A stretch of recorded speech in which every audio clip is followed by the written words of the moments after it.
ನಾವೀಗೆಲ್ಲ breakfast ಮುಗಿಸ್ಕೊಂಡು ಹ್ಯಾವ್ಲಾಕ್ನಿಂದ ನೀಲ್ ಐಲ್ಯಾಂಡ್ಗೆ ಹೋಗ್ತಾ ಇದ್ದೀವಿ. ನೀಲ್ ಐಲ್ಯಾಂಡ್ಗೆ ಇನ್ನೊಂದು ಹೆಸರು ಏನಂದ್ರೆ ಶಹೀದ್ ದ್ವೀಪ್ ಅಂತ. ಇಲ್ಲಿ 3 ಬೀಚ್ ಫೇಮಸ್ ಇದೆ. Sitapur beach, Laxmanpur beach, Bharatpur beach ಅಂತ. ನೀಲ್ ಐಲ್ಯಾಂಡ್ ಬೀಚ್ ಎಲ್ಲಾನು ಕೂಡ ವಾಟರ್ ಆಕ್ಟಿವಿಟೀಸ್ಗೂ ತುಂಬಾ ಚೆನ್ನಾಗಿದೆ ಅಂತ ಹೇಳ್ತಾ ಇದ್ರು. ಅಲ್ಲಿ ನೀರು ಯಾವ ತರ ಇರುತ್ತೆ ಅಂತ ನೋಡ್ಬೇಕಂತ ತುಂಬಾ ಕ್ಯೂರಿಯಾಸಿಟಿಯಿಂದ ಕಾಯ್ತಾ ಇದ್ದೀನಿ. ಅಲ್ಲಿಗೆ ಹೋಗಕ್ಕೆ ಅಂತ ಈಗ ನೋಡಿ ನೌಟಿಕಾ ಫೇರಿನಲ್ಲಿ 1 ಅವರ್ ಜರ್ನಿ ಆಗುತ್ತೆ. ಈ ಲಾಸ್ಟ್ ವಿಡಿಯೋದಲ್ಲಿ ಹೇಳಿದೆ ಅಂಡರ್ ಗ್ರೌಂಡ್ ಸ್ಕೂಟಿ ಅಂದ್ರೆ ಯಾವ ತರ ಇರುತ್ತೆ, ಅದು ವಿಡಿಯೋ ಕ್ಲಿಪ್ಪಿಂಗ್ ಏನಾದ್ರೂ ಸಿಕ್ಕರೆ ಆಡ್ ಮಾಡ್ತೀನಿ ಅಂತ. ಈಗ ನಾನು 1-2 ಕ್ಲಿಪ್ಪಿಂಗ್ ನ ಇದ್ರಲ್ಲಿ ಆಡ್ ಮಾಡ್ತೀನಿ. ಅಂದ್ರೆ ತುಂಬಾ ಜನಕ್ಕೆ ಗೊತ್ತಿಲ್ಲ ಇದು ಅಂಡರ್ ಗ್ರೌಂಡ್ ಸ್ಕೂಟಿ ಅಂದ್ರೆ ಯಾವ ತರ ಇರುತ್ತೆ ಅಂತ. ಈ ತರ ಇರುತ್ತೆ ನೋಡಿ. ಇದು ಮೇಲ್ಗಡೆಯಿಂದ ಒಂದು ಲಿಫ್ಟ್ ಇರುತ್ತೆ. ಲಿಫ್ಟ್ ಅಲ್ಲಿ ಆ ಸ್ಕೂಟಿನ ನಿಧಾನಕ್ಕೆ ಇಳಿಸ್ತಾರೆ ನಾವು ಕೂತ್ಕೊಂಡಾಗ. ಅವಾಗ ಒಳಗಡೆ ಹೋದಾಗ ನೋಡಿ ಈ ತರ ಎಲ್ಲ ತುಂಬಾ ಚೆನ್ನಾಗಿ ಕಾಣಿಸ್ತಾ ಇರುತ್ತೆ. ತುಂಬಾ ಎಂಜಾಯ್ ಮಾಡ್ಬೋದು. ಆಮೇಲೆ ಸ್ಕೂಬಾ ಡೈವ್ ಮಾಡಕ್ಕೆ ಸ್ವಲ್ಪ ಕಷ್ಟ, ಆಮೇಲೆ ಭಯ ಬೀಳೋರು ಈ ತರ ಮಾಡಿದ್ರೆ ತುಂಬಾ ಚೆನ್ನಾಗಿರುತ್ತೆ, ಸೇಫ್ ಆಗೇನು ಇರುತ್ತೆ. ನೋಡಿ ಎಷ್ಟು ಕ್ಲಾರಿಟಿ ಇದೆ, ತುಂಬಾ ಚೆನ್ನಾಗಿ ಕಾಣಿಸ್ತಾ ಇರುತ್ತೆ ಒಳಗಡೆ ಎಲ್ಲ. ಫೇರಿ ಸ್ಟಾರ್ಟ್ ಆಗಿ 15 ಮಿನಿಟ್ಸ್ ಆದ್ಮೇಲೆ ಈ ತರ ಸ್ನಾಕ್ಸ್ ಎಲ್ಲ ತಗೊಂಡ್ ಬರ್ತಾರೆ. ಆದ್ರೆ ಇದು ಯಾವ್ದು ಫ್ರೀ ಇರಲ್ಲ, ಇದಕ್ಕೆ ನಾವು ದುಡ್ಡು ಕೊಟ್ಟು ಪರ್ಚೇಸ್ ಮಾಡಬೇಕು. ನೀಲ್ ಐಲ್ಯಾಂಡ್ ತುಂಬಾ ಚಿಕ್ಕದಿರೋದ್ರಿಂದ ಇಲ್ಲಿ 1 ಡೇ ಸಾಕಾಗುತ್ತೆ. ಇಲ್ಲೆಲ್ಲ ಸುತ್ತಾಡಕ್ಕೆ, ಎಲ್ಲಾ ಬೀಚ್ ನೋಡ್ಕೊಳಕ್ಕೆ, ಬೀಚ್ ಎಲ್ಲ ನೋಡ್ಬೇಕಂದ್ರೆ 1 ದಿನ ಸಾಕಾಗುತ್ತೆ. ನಾವಿಲ್ಲ ಇಲ್ಲಿ 1 ದಿನ ಮಾತ್ರ ಹಾಲ್ಟ್ ಬಂದಿರೋದು, 1 ಡೇ ಮಾತ್ರ ಬಂದಿರೋದು. ನೆಕ್ಸ್ಟ್ ಡೇ ನಾವು ಇದಕ್ಕೆ ಮತ್ತೆ ಪೋರ್ಟ್ ಪ್ಲೇರ್ಗೆ ವಾಪಸ್ ಹೋಗ್ತೀವಿ. ಇಲ್ಲೇನೆ ಒಂದು ಸ್ಟೋರ್ ಇದೆ. ಇಲ್ಲಿ ಕಾಫಿ, ಟೀ, ಜ್ಯೂಸ್ ಏನಾದ್ರೂ ಸಿಗುತ್ತೆ. ಆಮೇಲೆ ಸ್ನಾಕ್ಸ್ ಸಿಗುತ್ತೆ. ನಿಮ್ಗೆ ಏನ್ ಬೇಕೋ ಅದೆಲ್ಲ ಸಿಗುತ್ತೆ. ಆದ್ರೆ ನಾವಿಲ್ಲಿ ದುಡ್ಡು ಕೊಟ್ಟು ತಗೋಬೇಕು. ನಾವೀಗ ನೀಲ್ ಐಲ್ಯಾಂಡ್ಗೆ ರೀಚ್ ಆದ್ವಿ. ತುಂಬಾ ಬಿಸಿಲಿತ್ತು. ಹಾಗೆ ನಮ್ ಲಗೇಜ್ ಎಲ್ಲ ತಗೊಂಡು ನಾವು ಆಚೆ ಹೋಗೋಣ ಅಂತ ಲಗೇಜ್ ಎಲ್ಲ ತಗೊಳಕ್ ಬಂದ್ವಿ. ಇಲ್ಲಿ ನಮ್ ಲಗೇಜ್ ಯಾವ್ದು ಅಂತ ನೋಡ್ಕೊಂಡು ನಾವೇ ತಗೋಬೇಕು, ಯಾಕಂದ್ರೆ ತುಂಬಾ ಲಗೇಜ್ ಇರುತ್ತೆ. ನೀಲ್ ಐಲ್ಯಾಂಡ್ ಇದ್ದು ಇನ್ನೊಂದು ವಿಶೇಷ ಏನಂದ್ರೆ ಸನ್ಸೆಟ್, ಸನ್ರೈಸ್ ಇವೆರಡೂ ಈ ಒಂದೇ ಐಲ್ಯಾಂಡ್ ಅಲ್ಲಿ ಸಿಗೋದ್ರಿಂದ ಇಲ್ಲಿ ತುಂಬಾ ಜನ ಅದನ್ನ ನೋಡಕ್ಕೆ, ಅದನ್ನ ಎಂಜಾಯ್ ಮಾಡಕ್ಕೆ ಅಂತ ಬರ್ತಾರೆ. ಸನ್ರೈಸ್ ಸೀತಾಪುರ್ ಬೀಚ್ ಅಲ್ಲಿ ಆಗುತ್ತೆ, ಸನ್ಸೆಟ್ ಲಕ್ಷ್ಮಣಪುರ್ ಬೀಚ್ ಅಲ್ಲಿ ಆಗುತ್ತೆ. ಲಗೇಜ್ನೆಲ್ಲ ಕಾರಲ್ಲಿ ಇಟ್ಟು ಇವ್ರು ಹೇಳ್ತಾ ಇದ್ರು, ನಾವ್ ಇವತ್ತು ನಿಮ್ಗೆ ಫಸ್ಟ್ ಹೋಟೆಲ್ ಕರ್ಕೊಂಡು ಹೋಗಲ್ಲ, ಆನ್ ದಿ ವೇ ಲಕ್ಷ್ಮಣಪುರ್ ಬೀಚ್ ಬರುತ್ತೆ, ಅಲ್ಲಿ ಕರ್ಕೊಂಡು ಹೋಗ್ತೀವಿ ಅಂತ ಹೇಳಿದ್ರು. ಆಮೇಲೆ ಅಲ್ಲಿ ಎಕ್ಸ್ಪ್ಲೈನ್ ಮಾಡ್ತಾ ಇದ್ರು ನೋಡಿ ಎಲ್ಲಿಗೆ ಹೋಗ್ಬೇಕು, ಎಷ್ಟು ಗಂಟೆಗೆ ಬರಬೇಕು ಅಂತ. ನಾವೀಗ ಬಂದಿರೋದು ಲಕ್ಷ್ಮಣಪುರ್ ಬೀಚ್. ಇಲ್ಲಿ ನ್ಯಾಚುರಲ್ ಬ್ರಿಡ್ಜ್ ತುಂಬಾ ಚೆನ್ನಾಗಿದೆ ಅಂತೆ. ಆಮೇಲೆ ಲಕ್ಷ್ಮಣಪುರ್ ಬೀಚ್ 2 ಇದೆ, ನಂಬರ್ 1 ಮತ್ತೆ ನಂಬರ್ 2 ಅಂತ. ನಾವೀಗ ಬಂದಿರೋದು ನಂಬರ್ 2 ಬೀಚ್ ಅಲ್ಲಿ. ಇಲ್ಲಿ ಶಾಪಿಂಗ್ ಎಲ್ಲ ತುಂಬಾ ಚೆನ್ನಾಗಿ ಕಾಣಿಸ್ತಾ ಇತ್ತು. ಆಮೇಲೆ ತುಂಬಾ ವೆರೈಟಿ ಇತ್ತು. ನಾವೆಲ್ಲ ಬೀಚ್ ಎಲ್ಲ ಮುಗಿಸ್ಕೊಂಡ್ ಬಂದ್ಮೇಲೆ ನೋಡೋಣ ಅಂತ ಸುಮ್ಮನಾದ್ವಿ. ಇಲ್ಲಿ ನೋಡಿ, ಇಲ್ಲಿ ಕೊಟ್ಟಿದ್ದಾರೆ ಈ ನ್ಯಾಚುರಲ್ ಬ್ರಿಡ್ಜ್ ಯಾವ ತರ ಆಗಿದೆ ಅಂತ.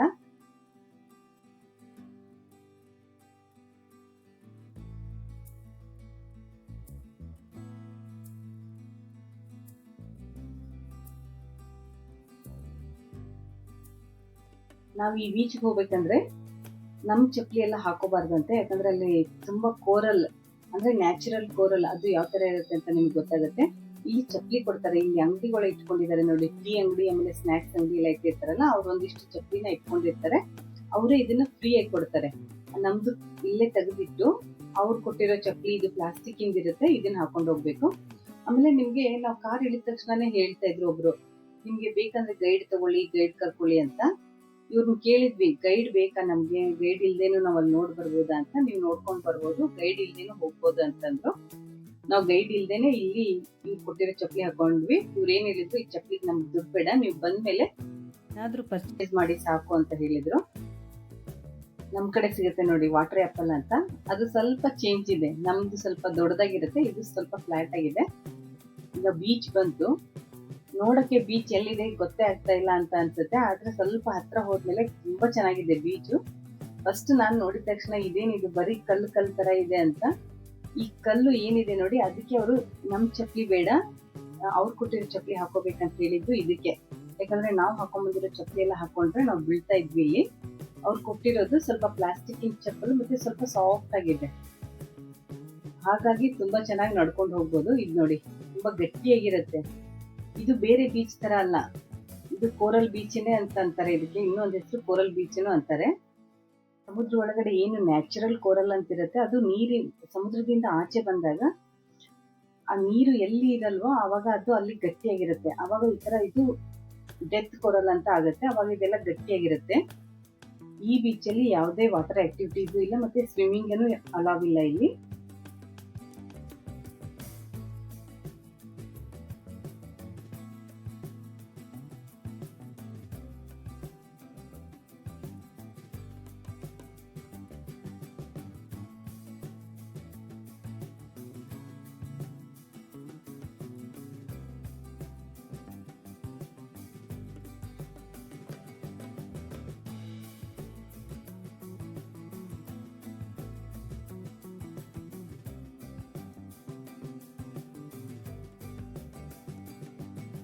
ಈ ಬೀಚಲ್ಲಿ ತುಂಬಾ ಫೇಮಸ್ ಆಗಿರೋದು ಇದೆ ನೋಡಿ, ನ್ಯಾಚುರಲ್ ಬ್ರಿಡ್ಜ್ ಅಂತ.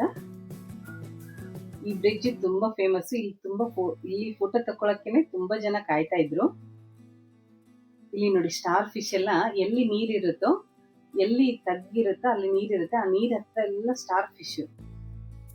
ನನಗೆ ಸ್ಟಾರ್ ಫಿಶ್ ಪೂರ್ತಿ ಸಿಗ್ಲಿಲ್ಲ, ಆದ್ರೆ ಅದ್ರ ಬಾಲ ಮಾತ್ರ ಕಾಣಿಸ್ತಾ ಇತ್ತು. ಇಲ್ಲಿ ಕ್ರ್ಯಾಬ್ ಇದೆ. ಕ್ರ್ಯಾಬ್ ಕಲರ್ ಆಗಿದೆ ನೋಡಿ. ಒಂದು ಕ್ರ್ಯಾಬು ಹಂಗೆ ಇದೆ, ಇನ್ನೊಂದು ಕ್ರ್ಯಾಬ್ ಕಲರ್ ಆಗಿದೆ, ತೋರಿಸ್ತೀನಿ. ಈ ಕಲ್ ಸಂದಿ ಇರುತ್ತೆ ನೋಡಿ, ಇದು ಕಲ್ಲಲ್ಲ, ನ್ಯಾಚುರಲ್ ಕೋರಲ್. ಇದನ್ನ ಡೆತ್ ಕೋರಲ್ ಅಂತಾರೆ. ಕೋರಲ್ ಸಂದಿ, ಕೋರಲ್ ಸೈಡಿಗೆಲ್ಲ ಇರುತ್ತೆ ನೋಡಿ. ಇದು ನೋಡಿ, ಇದೆಲ್ಲ ಕ್ರ್ಯಾಬ್, ಗ್ರೀನ್ ಕಲರ್ ಕ್ರ್ಯಾಬ್ ಇದು.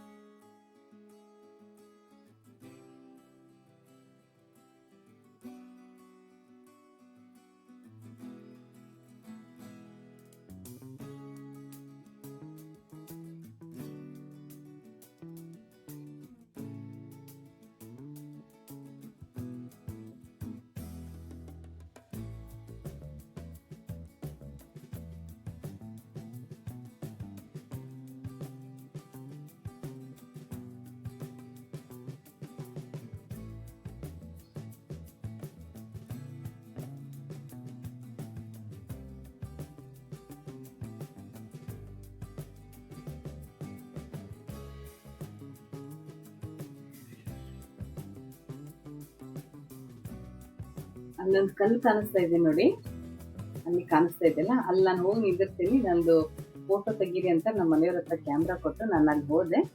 ಅಲ್ಲಿ ಗೈಡನ್ನು ಇರ್ತಾರೆ, ಗೈಡ್ ಅಲ್ಲ ಸಾರಿ, ಗಾರ್ಡ್ ಇರ್ತಾರೆ, ಲೈಫ್ ಗಾರ್ಡ್ ಅಂತ. ಅವ್ರಿಗೆ ಕೇಳ್ತಾ ಇದ್ದೀನಿ ನಾನು,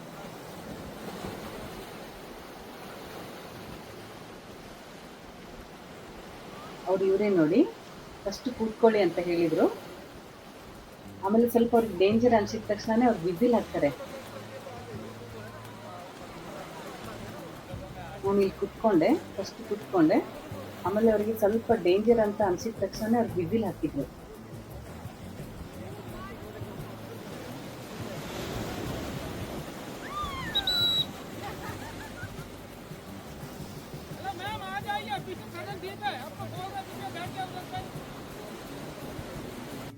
ಅವ್ರಿಗೆ ಸ್ವಲ್ಪ ಡೇಂಜರ್ ಅಂತ ಗೊತ್ತಾದ ತಕ್ಷಣನೇ ಅವರು ವಿಸಿಲ್ ಹಾಕಿ ನಮ್ಮನ್ನ ಕರೆದ್ಬಿಡ್ತಾರೆ. ಅವರು ಎಲ್ಲಾ ಬೀಚಲ್ಲೂ, ಈ ನೀಲ್ ಐಲ್ಯಾಂಡ್ ಬೀಚ್ ಏನಿದೆ ನೋಡಿ, ಅಲ್ಲೆಲ್ಲಾನು ಲೈಫ್ ಗಾರ್ಡ್ ಅಂತ ಇರ್ತಾರೆ. ಅವ್ರು ಈ ತರ ನಮ್ಮನ್ನ ನೋಡ್ತಾನೆ ಇರ್ತಾರೆ, ನಮ್ಮನ್ನ ಅಬ್ಸರ್ವ್ ಮಾಡ್ತಾನೆ ಇರ್ತಾರೆ, ಯಾರು ಎಲ್ಲಿ ಹೋಗ್ತಾ ಇದಾರೆ ಅಂತ. ಆತರ ಏನಾದ್ರೂ ಡೇಂಜರ್ ಅನ್ಸಿದಾಗ ಅವ್ರು ನಮ್ಗೆ ವಿಸಿಲ್ ಹಾಕಿ ಕೂಗ್ತಾರೆ. ಇಲ್ಲಿ ಫಿಶ್ ನೋಡ್ತಾ ಇದ್ರೆ, ಮನೇಲಿ ನಾವು ಅಕ್ವೇರಿಯಂನ ಇಟ್ಕೊಂಡಿರ್ತೀವಿ ನೋಡಿ, ಅದಕ್ಕಿಂತಲೂ ಕ್ಲೀನ್ ಆಗಿದೆ.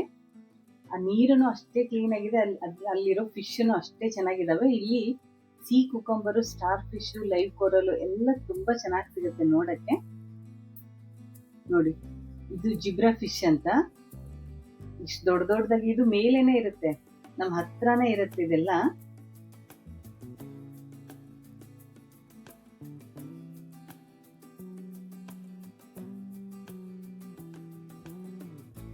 ಈ ಕೋರಲ್ ಮೇಲೆ ನಿಂತು ನಾನು ಒಂದೆರಡು ಫೋಟೋ ತೆಗೆಸ್ಕೊತಾ ಇದ್ದೆ, ಯಾಕಂದ್ರೆ ನಾವು ಮತ್ತೆ ಇಲ್ಲಿ ಬರಲ್ಲ ಅಂತ ಒಂದೆರಡು ಫೋಟೋ ತೆಗೆಸ್ಕೊಂಡೆ.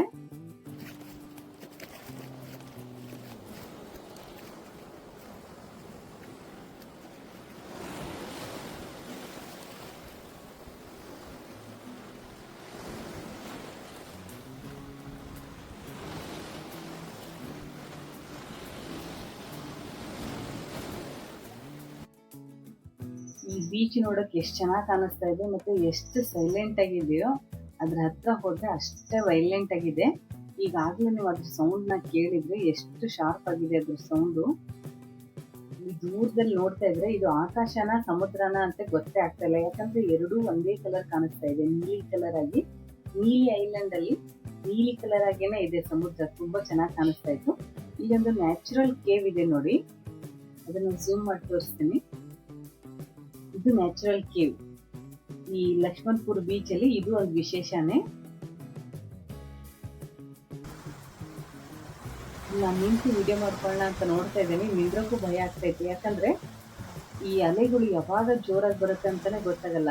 ನಾನು ವಿಡಿಯೋನ ಕ್ಯಾಮ್ರಾ ಹಿಂಗ್ ಹಿಡಿದ್ರು ಹಿಂದೆ ಹೊಳ್ಳಿ ನೋಡ್ತಾ ಇದ್ದೆ.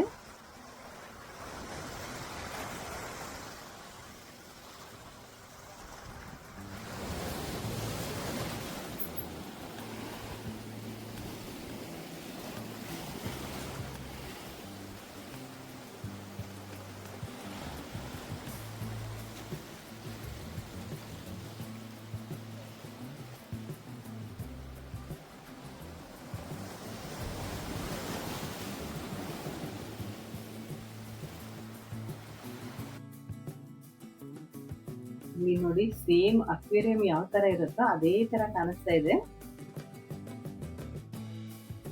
ಎಷ್ಟು ಫಿಶ್ ಇದಾವೆ ಅಂದ್ರೆ ಇಲ್ಲಿ, ಇದೆಲ್ಲ ಜಿಬ್ರಾ ಫಿಶ್.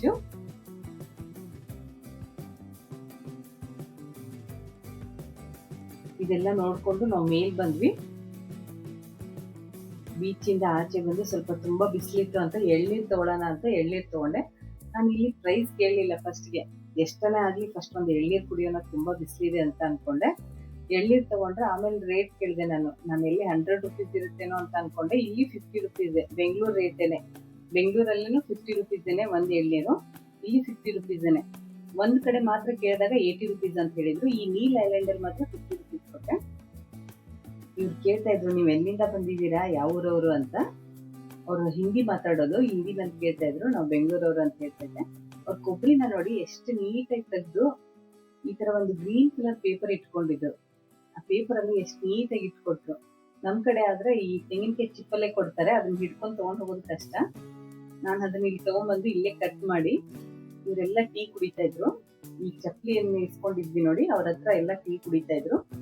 ನಾನ್ ಮಾತ್ರ ಈ ಎಳ್ನೀರ್ನ ಕುಡ್ದೆ, ಅದ್ರಲ್ಲಿರೋ ಕೊಬ್ಬರಿನ ತಗೊಂಡ್ಬಂದು ಎಲ್ರಿಗೂ ಕಟ್ ಮಾಡ್ಕೊಡ್ತಾ ಇದ್ದೆ. ಅವ್ರ ಹತ್ರನೇ ಒಂದ್ ಚಾಕು ಇಸ್ಕೊಂಡು ಕಟ್ ಮಾಡಿ ಎಲ್ರಿಗೂ ಕೊಟ್ಟೆ. ಕೊಬ್ಬರಿನೂ ತುಂಬಾ ಚೆನ್ನಾಗಿತ್ತು.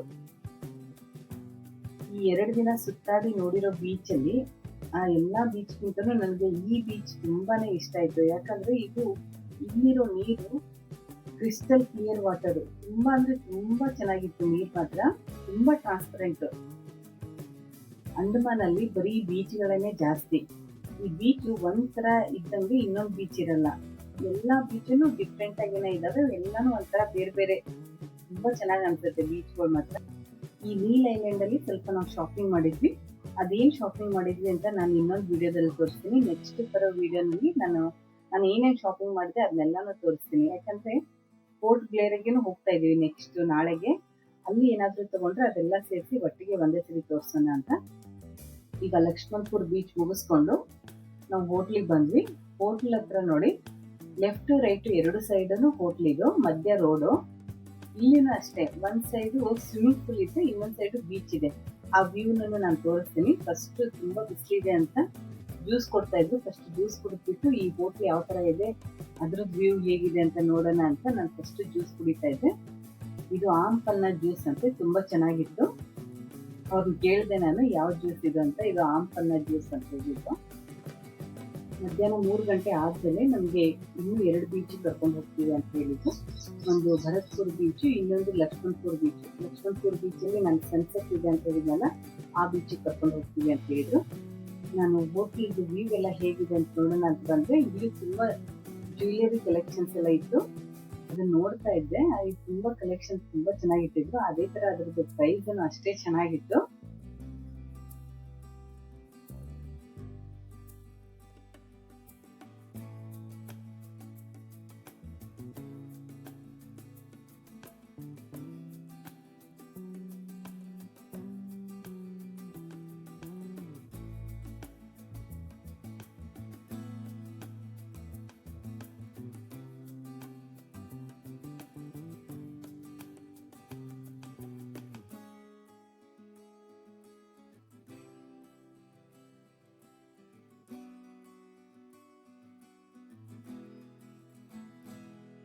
ಈ ಹೋಟ್ಲಲ್ಲಿ ರೂಮ್ ಹಿಂದ್ಗಡೆನೆ ಸ್ವಿಮ್ಮಿಂಗ್ ಪೂಲ್ ತುಂಬಾ ಚೆನ್ನಾಗಿತ್ತು ನೋಡಿ. ಇದು ಹಿಂದ್ಗಡೆ ಡೋರು, ಅಲ್ಲಿಂದ ಸ್ವಿಮ್ಮಿಂಗ್ ಪೂಲ್. ಎಲ್ಲೆಲ್ಲಿ ದಾರಿ ಇದೆಯೋ ಅಲ್ಲೆಲ್ಲ ಸ್ವಿಮ್ಮಿಂಗ್ ಪೂಲ್ ಮಾಡಿದ್ರು ಇವರು. ಈಗ ಫಸ್ಟ್ ಎಂಟ್ರೆನ್ಸ್ ಹೋಗ್ತೀನಿ ನೋಡಿ. ಫಸ್ಟ್ ಎಂಟ್ರೆನ್ಸ್ ಇಂದ ಹಿಂದ್ಗಡೆ ತೋರಿಸ್ತೀನಿ. ತುಂಬಾ ಚೆನ್ನಾಗಿತ್ತು. ಇದು ಫಸ್ಟ್ ಎಂಟ್ರೆನ್ಸ್ ಅಲ್ಲಿ ಬಂದ್ರೆ ಇದು ರೂಮು. ಈ ರೂಮ್ ಒಳಗಡೆಯಿಂದ ಈ ಬಾಲ್ಕನಿ ಕೂತ್ಕೊಂಡ್ರೆ ಸ್ವಿಮ್ಮಿಂಗ್ ಪೂಲ್ ಎಂಜಾಯ್ ಮಾಡ್ಬೋದು. ಆ ತರ ತುಂಬಾ ಚೆನ್ನಾಗಿತ್ತು ಇದು ರೂಮು.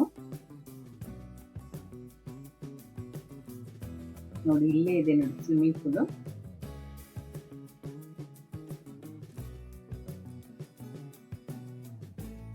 ಈ ರೂಮ್ ಏನಿದಾವೆ ನೋಡಿ, ಆ ರೂಮ್ ಸುತ್ತಲೂ ಎಲ್ಲ ಸ್ವಿಮ್ಮಿಂಗ್ ಪೂಲನೇ ಇತ್ತು. ನಮಗೆ 2 ರೂಮು ಇಲ್ಲಿ ಸಿಕ್ತು. ಒಂದ್ ರೂಮು ಇವ್ರದ್ದು ಇನ್ನೊಂದು ಪ್ರಾಪರ್ಟಿ, ಅಂದ್ರೆ ರೋಡಿನ ಪಕ್ಕ ಅಂತ ಹೇಳಿದ್ನಲ್ಲ, ಅಲ್ಲಿದೆ. ಅಲ್ಲಿ ಯಾವ ತರ ಇದೆ ರೂಮ್ ಅಂತ ನೋಡೋಣ ಅಂತ ಹೋದ್ವಿ. ಈ ಪ್ರಾಪರ್ಟಿನೂ ಅದೇ ಹೋಟೆಲ್ದವ್ರದ್ದು. ಅಂದ್ರೆ ರೋಡ್ ಮಧ್ಯ ಆ ಕಡೆ ಈ ಕಡೆ ಅವ್ರದೇ ಪ್ರಾಪರ್ಟಿ. ಇದು ಒಂದ್ ಸೈಡ್ ಬೀಚ್, ಒಂದ್ ಸೈಡ್ ಸ್ವಿಮ್ಮಿಂಗ್ ಪೂಲ್ ಅಂತ ಹೇಳಿದ್ನಲ್ಲ, ಆ ಬೀಚ್ ಅನ್ನು ತೋರಿಸ್ತೀನಿ. ಆ ಕಡೆ ಸ್ವಿಮ್ಮಿಂಗ್ ಪೂಲ್, ಈ ಕಡೆ ಬೀಚ್ ಇದೆ. ಈ ರೂಮ್ ಯಾವ ತರ ಇದೆ ಅಂತ ನೋಡೋಣ ಅಂತ ಬಂದ್ವಿ. ಈ ರೂಮ್ ಅಂತೂ ಇನ್ನೂ ತುಂಬಾ ಚೆನ್ನಾಗಿ ಅನಿಸ್ತು. ಯಾಕಂದ್ರೆ ತುಂಬಾ ದೊಡ್ಡದು. ಆಮೇಲೆ ನಾನು ಎಷ್ಟು ಹೋಟೆಲ್ಗಳಿಗೆ ಹೋದ್ರೂ, ಎಷ್ಟೇ ಹೋಟೆಲ್ ನೋಡಿದ್ರು, ಯಾವ ಹೋಟೆಲಲ್ಲೂ ಇಷ್ಟು ದೊಡ್ಡ ರೂಮ್ ನೋಡಿರ್ಲಿಲ್ಲ. ಆಮೇಲೆ ಮಧ್ಯೆದು ಉಯ್ಯಾಲೆ ನೋಡಿ, ಮಂಚ, ಇದ್ಯಾವ ಹೋಟೆಲಲ್ಲೂ ನೋಡಿರ್ಲಿಲ್ಲ. ಆ ಮಂಚನೇ ಈ ಹೋಟ್ಲಲ್ಲಿ ಈ ರೂಮ್ಗೆ ವಿಶೇಷ ಅನಿಸ್ತಾ ಇತ್ತು. ತುಂಬಾ ಚೆನ್ನಾಗಿ ಕಾಣಿಸ್ತಾ ಇತ್ತು. ಎಷ್ಟು ದೊಡ್ಡದಂದ್ರೆ ಒಂದು ಸಿಂಗಲ್ ಬೆಡ್ರೂಮಿನ ಮನೆ ಎಷ್ಟಿರುತ್ತೋ ಅಷ್ಟಿತ್ತು ಇದು ಈ ರೂಮು.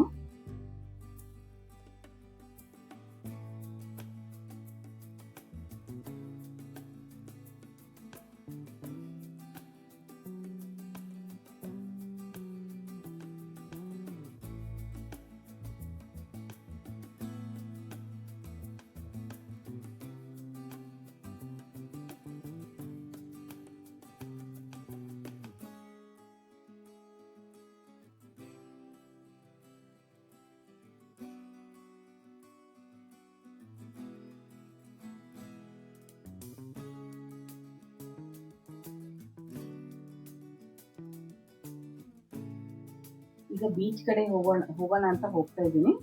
ಬೀಚ್ ಇಲ್ಲಿ ಯಾವ ತರ ಇದೆ ಅಂತ ನೋಡೋಣ ಅಂತ ಹೋಗ್ತಾ ಇದ್ದೀನಿ.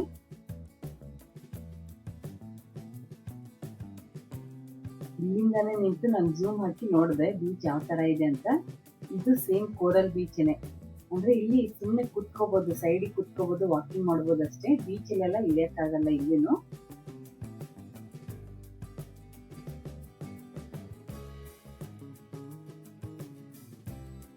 ನಮ್ ಲಗೇಜ್ ಎಲ್ಲ ರೂಮಿಗೆ ಸಿಗ್ತಾ ಇತ್ತು. ಆದ್ಮೇಲೆ ನಾವು ಸ್ವಲ್ಪ ಫ್ರೆಶ್ ಅಪ್ ಆಗಿ ಈಗ ಭರತ್ಪುರ್ ಬೀಚ್ ಹೋಗೋಣ ಅಂತ ರೆಡಿಯಾಗಿ ಇಲ್ಲಿ ಭರತ್ಪುರ್ ಬೀಚ್ ಬಂದ್ರೆ, ಇಲ್ಲಿ ಬಂದ ತಕ್ಷಣನೇ ಮಳೆ ಸ್ಟಾರ್ಟ್ ಆಗಿಬಿಟ್ಟಿತ್ತು. ಸ್ವಲ್ಪ ಮಳೆ ಸ್ಟಾರ್ಟ್ ಆಯ್ತು ಅಂತ ಇಲ್ಲಿ ಅಂಗಡಿ ಎಲ್ಲ ಇರುತ್ತೆ ನೋಡಿ, ಅಲ್ಲೇ ನಿಂತ್ಕೊಂಡ್ವಿ. ಸ್ವಲ್ಪ ಆದ್ಮೇಲೆ ಈ ಬೀಚ್ ಹತ್ರ ಬಂದ್ವಿ. ಈ ಬೀಚ್ ಸುತ್ತಲೂ ಯಾವ ತರ ಅಂದ್ರೆ ತುಂಬಾ ಗ್ರೀನ್ರಿ, ತುಂಬಾ ಚೆನ್ನಾಗಿ ಕಾಣಿಸ್ತಾ ಇತ್ತು. ಮಧ್ಯೆ ಮಾತ್ರ ನೀರು, ಸಮುದ್ರ, ಸುತ್ತಲೂ ಗ್ರೀನ್ರಿ, ಮಧ್ಯ ಸಮುದ್ರ. ಇದು 500 ಮೀಟರ್ ವರೆಗೂ ನಾವು ನಡ್ಕೊಂಡೇನೆ ಹೋಗ್ಬೋದು.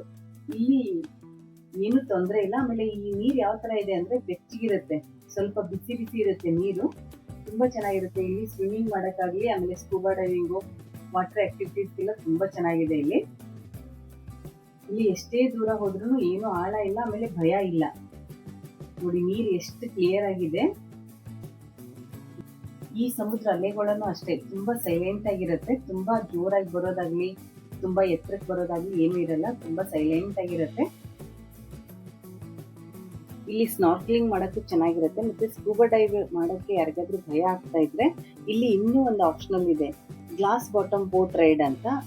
ಇದು ಪರ್ ಹೆಡ್ ಅಂದ್ರೆ ಒಬ್ರಿಗೆ 150 ಇಂದ ಏನೋ ಸ್ಟಾರ್ಟ್ ಆಗುತ್ತೆ. ಇಲ್ಲಿ ತುಂಬಾ ಚೆನ್ನಾಗಿ ಕಾಣಿಸುತ್ತೆ. ಆದ್ರೆ ನಾವು ಹೋದಾಗ ಇರ್ಲಿಲ್ಲ, ಯಾಕಂದ್ರೆ ಮಳೆ ಬಂದಿರೋದ್ರಿಂದ ಅದನ್ನೆಲ್ಲ ಕ್ಲೋಸ್ ಮಾಡ್ಬಿಟ್ಟಿದ್ರು. ಅಲ್ಲಿ ಏನು ಕಾಣಿಸಲ್ಲ ಅಂತ ಎಲ್ಲ ಕ್ಲೋಸ್ ಮಾಡಿದ್ರು. ಆದ್ರೆ ಅದನ್ನ ನೋಡಿದ್ರೆ ಮಾತ್ರ ತುಂಬಾ ಚೆನ್ನಾಗಿ ಕಾಣಿಸುತ್ತೆ. ಸ್ಕೂಬಾ ಡೈವ್ ಯಾರು ಮಾಡಕ್ ಆಗಲ್ಲ ಅವ್ರು ನೀಲ್ ಐಲ್ಯಾಂಡಿಗೆ ಬಂದಾಗ ಇದನ್ನ ಮಾತ್ರ ಮಿಸ್ ಮಾಡ್ಬೇಡಿ, ಅಷ್ಟು ಚೆನ್ನಾಗಿರುತ್ತೆ. ಅಲ್ಲಿ ಒಂದಿಬ್ರು ಎಷ್ಟು ದೂರ ಹೋಗಿದ್ದಾರೆ ಅಂದ್ರೆ ನಾನು ಝೂಮ್ ಮಾಡಿ ಆಮೇಲೆ ತೋರಿಸ್ತೀನಿ ನೋಡಿ. ತುಂಬಾ ದೂರ ಹೋಗಿದ್ದಾರೆ.